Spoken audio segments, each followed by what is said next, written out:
morning, ladies and gentlemen, and a happy Valentine's Day to you. Except for by the time you're seeing this, it's most certainly not Valentine's Day anymore, but let's just pretend it is. And because it's Valentine's Day, you join me on the way to Walmart, where we're going to get the C5, the finest, only the finest bottle of champagne that they have there, in the form of Mobil 1 5W30 full synthetic motor oil. And some roses, of course, for my mother, because she's my Valentine, and I am a good son. So we're starting bright and early. It's just about 6 in the morning, and yes, I am still in my pajamas, and in my Corvette sweatshirt that I got at the National Corvette Museum when I was there just this past summer. Gotta take pride in ownership as I buy all the materials to do my very own oil change on my very own C5 Corvette.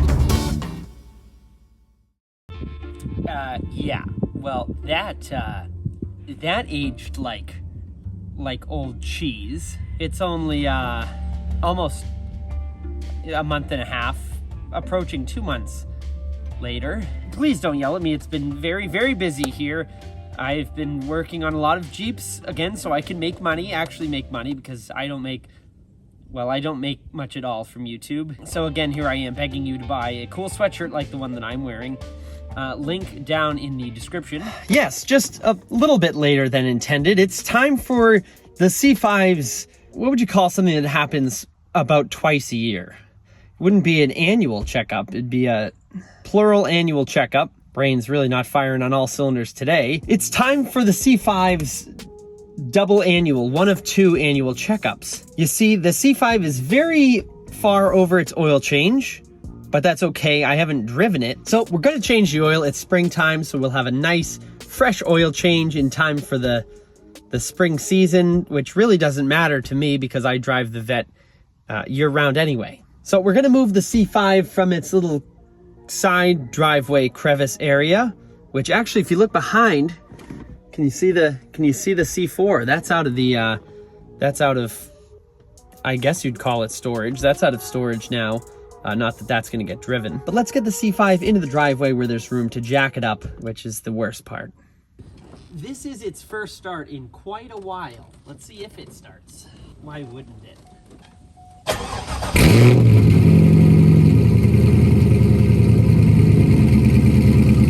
What a shocking revelation. It's out of gas.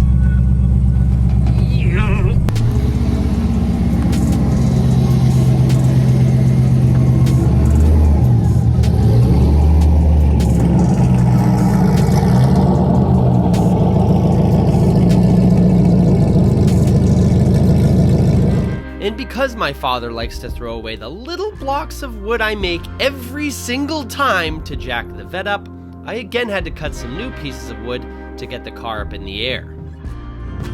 I freaking hate jacking this thing up. It takes literally longer than it does to do half the maintenance stuff to this. You suck. Just kidding. You're so cute.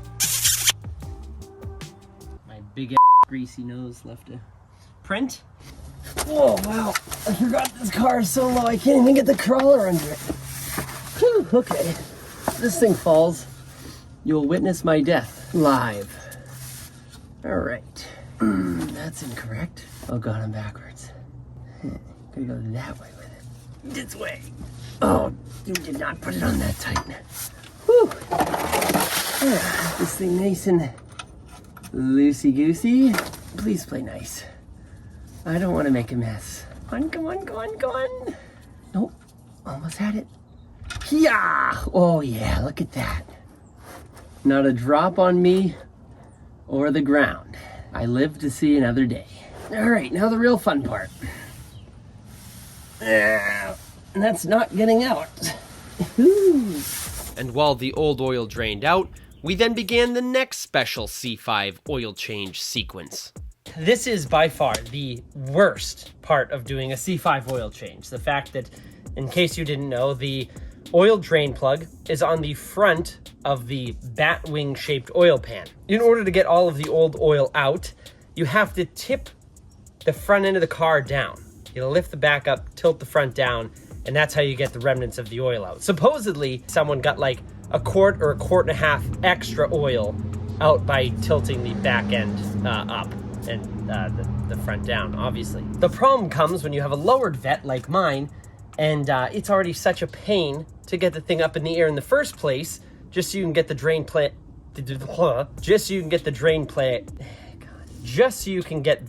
plug out. But then you have to try to get the back end up, but because the car's so low, you can't get a jack underneath there, so you have to pull out the jack stands, put a jack in the front, lower the front of the car, and then jack up the back when you can finally fit a jack under there. It is the biggest pain, and I almost didn't do it, but because I am the #1 C5 Corvette expert influencer on planet Earth in our galaxy, I did it the right way, and I feel good about that, even though I friggin' hate it. All right, and while we have the Vette in its face down, booty up position, draining the rest of the oil out, let's go over the ingredients that we're using today.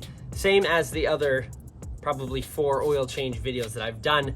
Nothing much has changed. Same Mobil 1 5W30 full synthetic.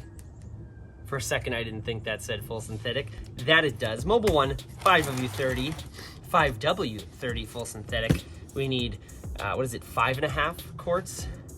Yes, we need 5.5 quarts. And now, as for filter, I believe the first oil change we did, I used an AC Delco.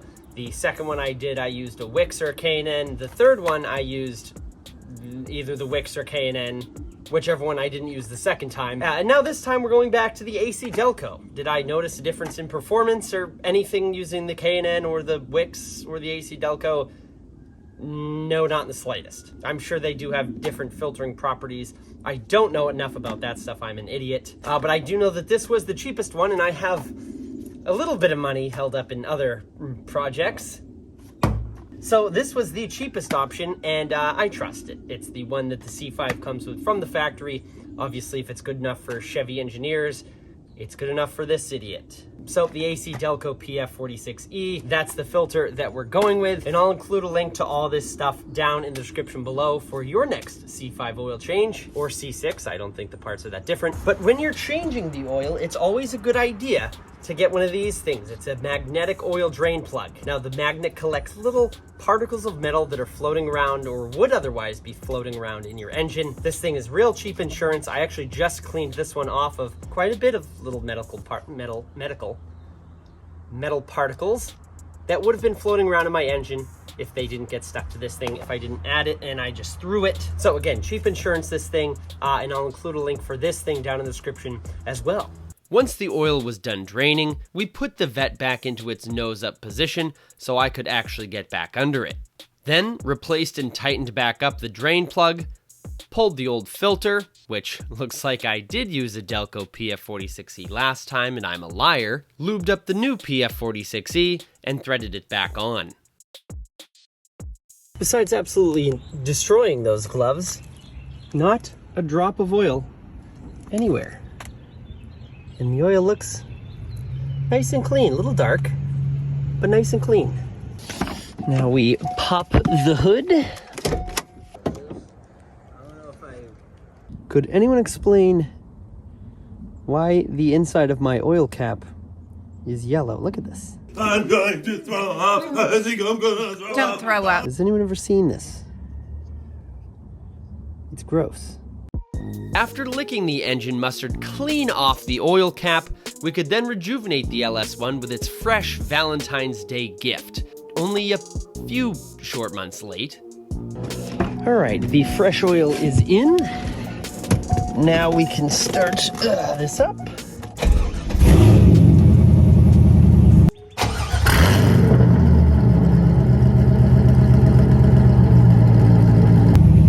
Magnificent.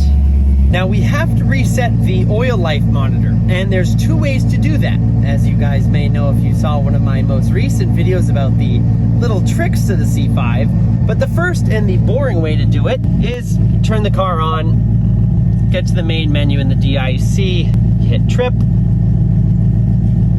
until you get oil life remaining. You hold reset for 2 seconds, and it'll reset that way. Now the cool way to do it, I had to get out and shut the hood because it's starting to rain. I didn't want the engine to get wet, but the cool way to do it is you turn the key to accessory on, clear the low oil level light because that shouldn't be on. There's plenty of oil in there. You clear any error messages. You hit the gas 3 times.